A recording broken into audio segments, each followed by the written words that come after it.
family. My oldest brother and he are like brothers. So it's good to see you all. But the business at hand.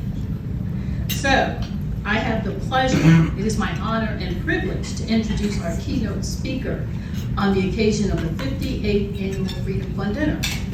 Always fighting forward for justice, equality, and change reflects Dr. Michelle Dunlap's life's commitment.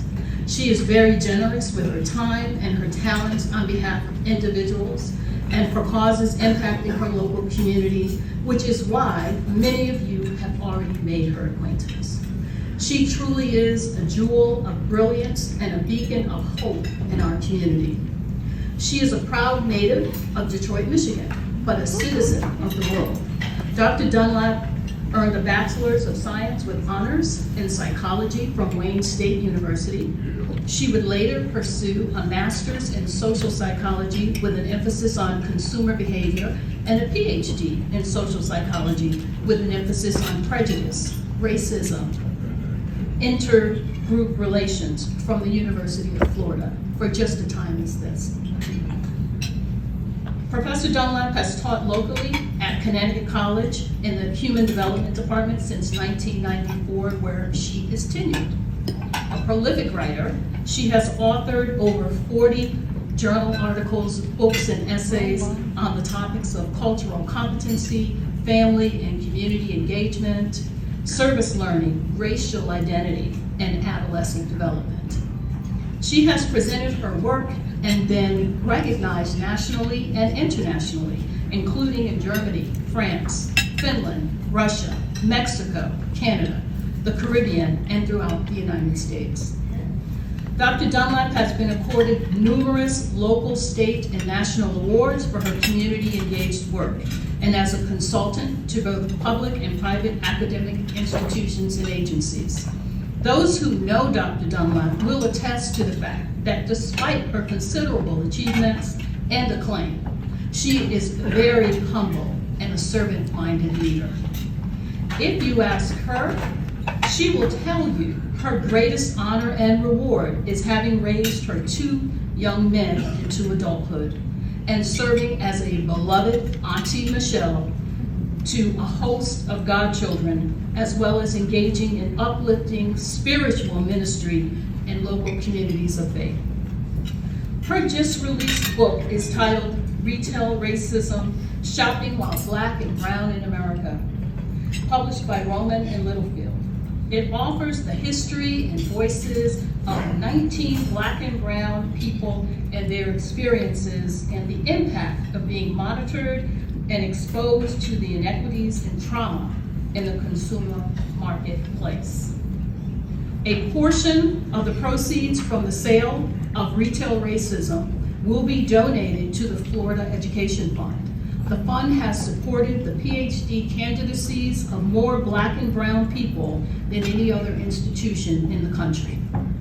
Dr. Dunlap is one of the fund's grateful and distinguished recipients. We are blessed to have her with us this evening. A thought leader, always fighting forward for justice and equality and change. Ladies and gentlemen, let us extend a warm welcome to our distinguished guest, Dr. Michelle Dunlap.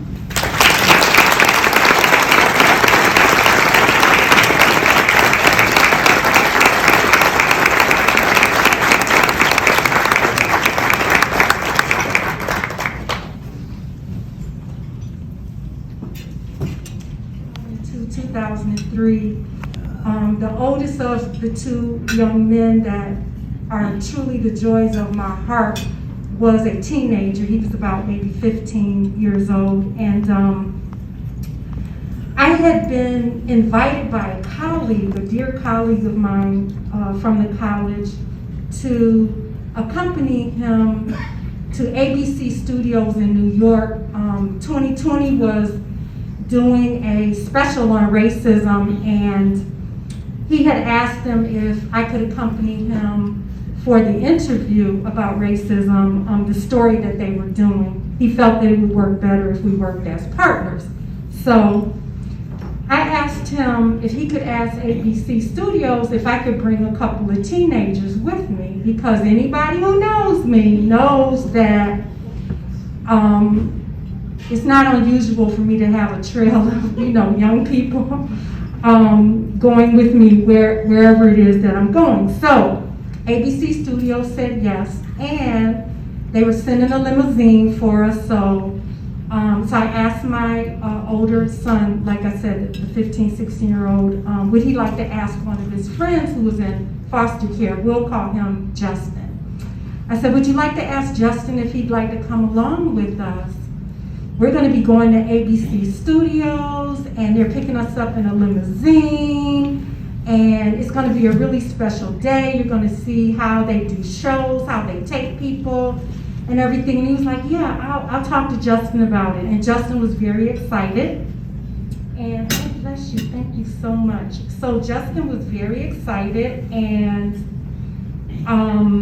sure enough, the limousine came and picked us up. And back in those days, we didn't have the smartphones yet, 2002, 2003, at least not for everyday people. They weren't widespread yet, So I bought them digital, disposable cameras, not digital, but just disposable cameras. They weren't even digital.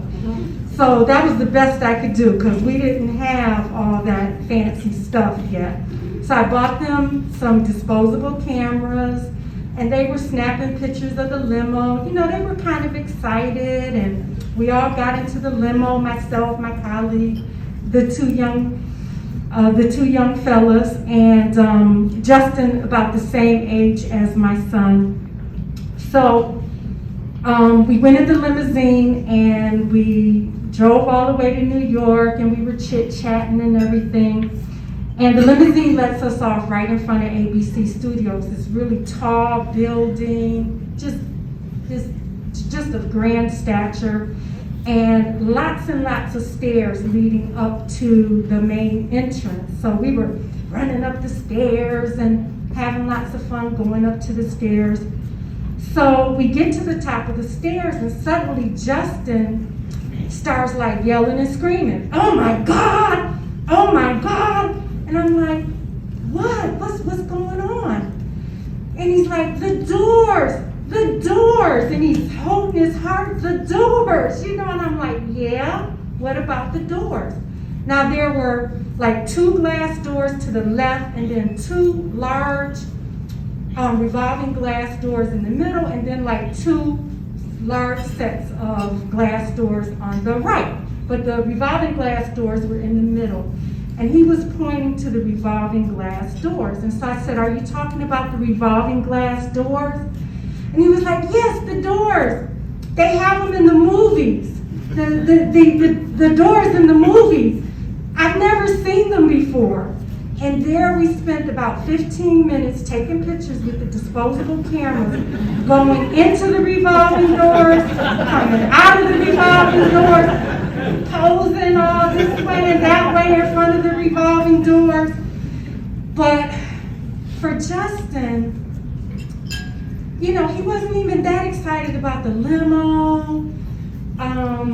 They see limos on the way to Foxwoods and on the way, they've seen limos. I was expecting him to be that excited about the limo, but they weren't that excited about the limo. They were appreciative and everything, but they know what a limo looks like and things like that. It really caught me by surprise that it was the revolving glass doors that really got to Justin. And I've had this experience over and over again with young people. One time I took a young person to see the play The Wiz, which is the urbanized version of The Wizard of Oz. And he was about maybe 8 years old, and he kept asking me questions all throughout the play. And I was like, you remember, this is remember in The Wizard of Oz, when they had the yellow brick road? But this is kind of like the same kind of yellow brick road, only they have this instead or that instead. And I kept referring back to The Wizard of Oz. And about halfway through the play, it occurred to me that this 8-year-old child had never seen The Wizard of Oz. that was a real like mind shift for me. Like I couldn't imagine with my children, you know, I had tried to expose them to everything that I could possibly think of. And I had a lot of access to do so, and not everybody has that access. So I want to acknowledge that. So it just was kind of difficult for me to wrap my brain around an 8-year-old who had never seen The Wizard of Oz, or an 8-year-old who maybe around the year 2000, a 10-year-old or an 8-year-old who never heard of Michael Jackson. You know, these things actually happen and actually exist. So you might be asking, what does revolving glass doors and The Wizard of Oz and Michael Jackson, what does that have to do with fighting forward for justice, equality, and change, which is also known as social justice activism? Social activism seeks justice and equity to even the playing field so all can have access to reach their fullest potential in this life.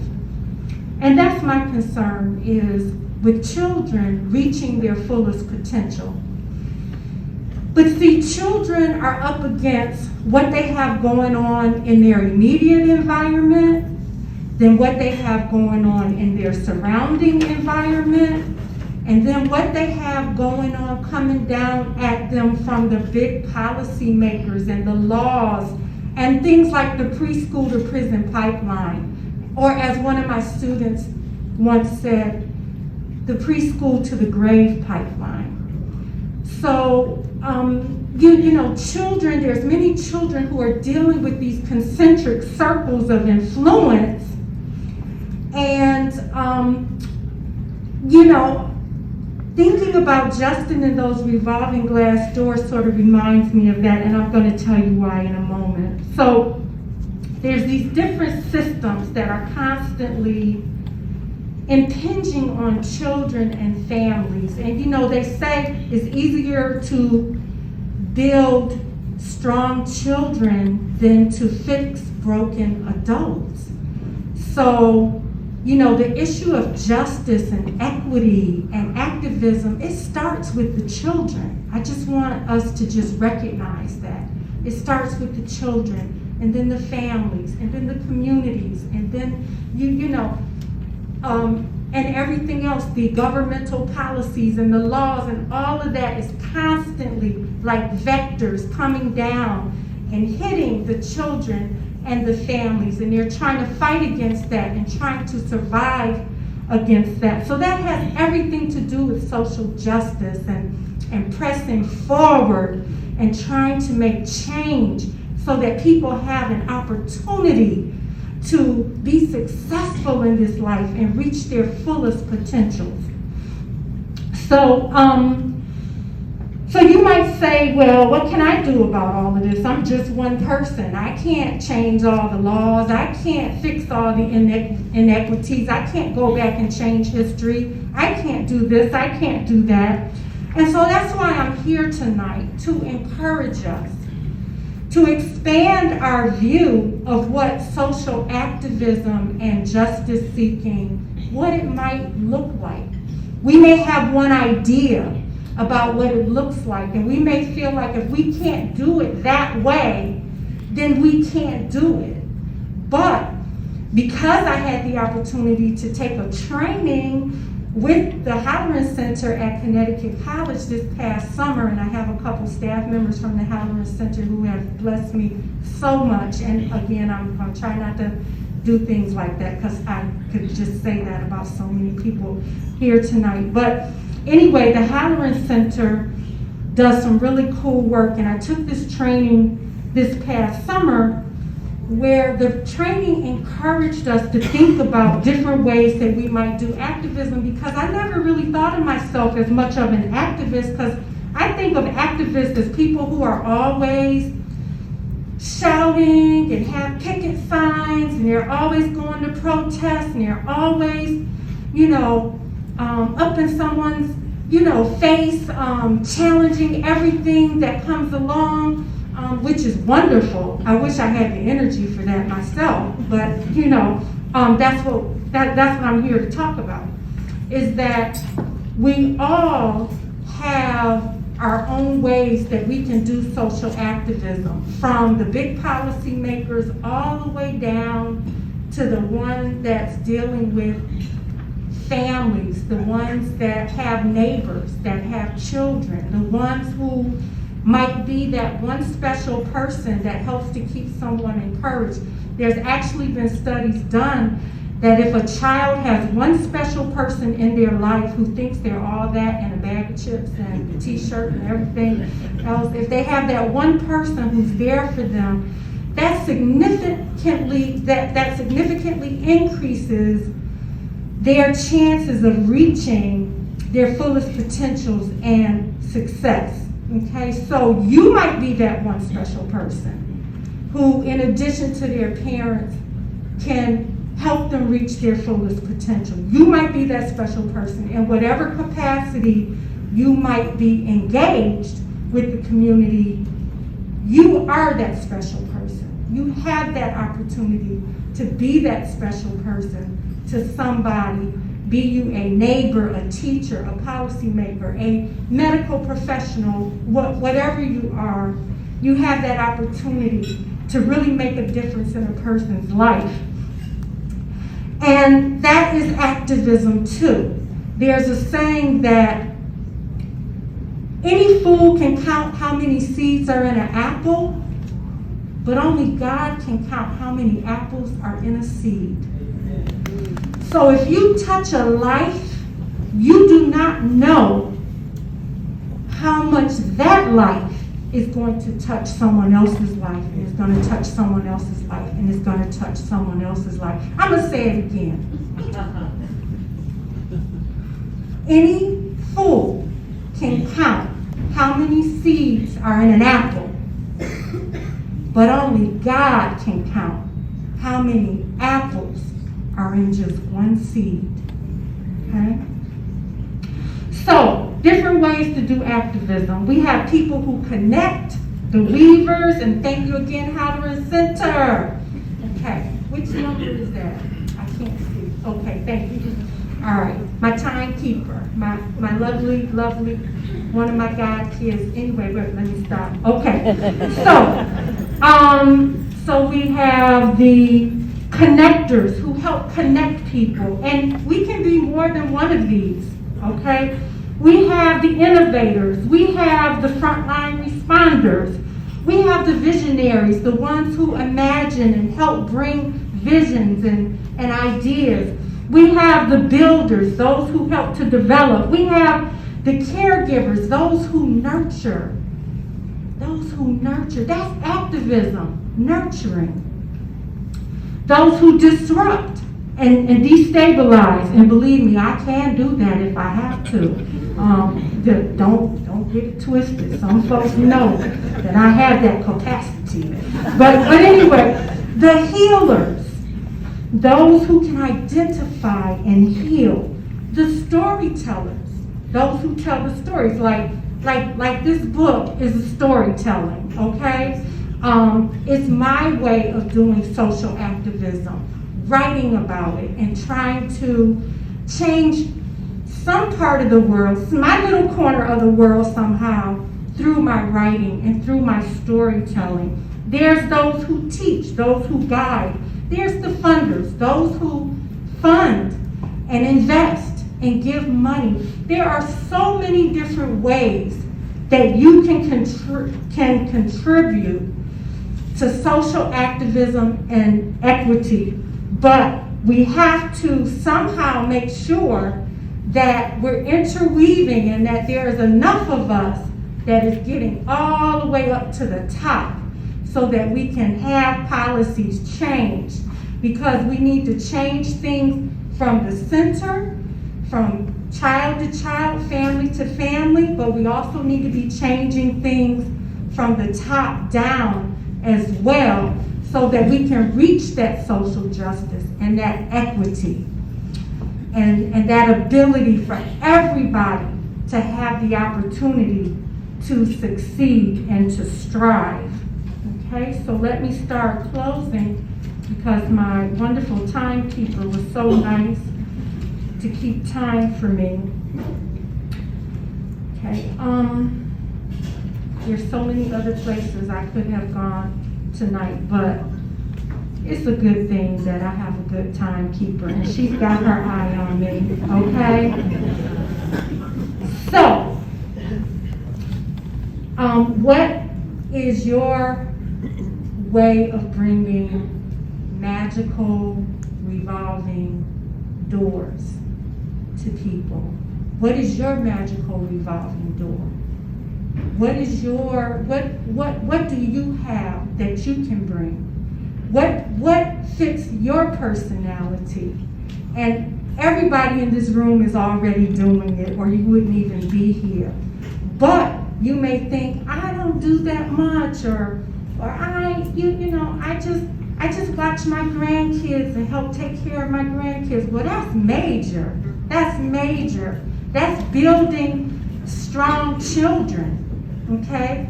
So that we don't have to try to repair broken adults as much, okay? I always tell my students, prevention is always cheaper than intervention. Prevention always costs less.